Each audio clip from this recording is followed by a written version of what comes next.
একটু খেয়াল করে দেখেন। আছে কুল হু আল্লাহু আহাদ, বলো আল্লাহ এক ও অদ্বিতীয়।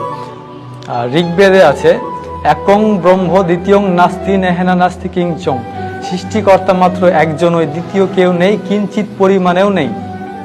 তখন আমার মাথায় মানে চিন্তা আসলো যে সৃষ্টিকর্তা যে একজন, কিন্তু আমরা তো অনেক ধরনের মূর্তির পূজা করি, তাহলে এগুলো কোত্থেকে আসলো?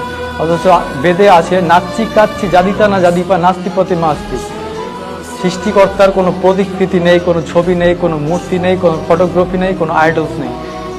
তাহলে আমরা কেন কেন এই ভ্রান্তিক মানে বিষয়গুলো নিয়ে পড়ে থাকবো? আমার চিন্তা ভাবনা শুরু হলো, আরও জানলাম।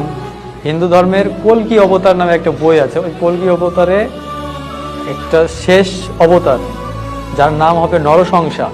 নরসংসা অর্থাৎ প্রশংসিত ব্যক্তি।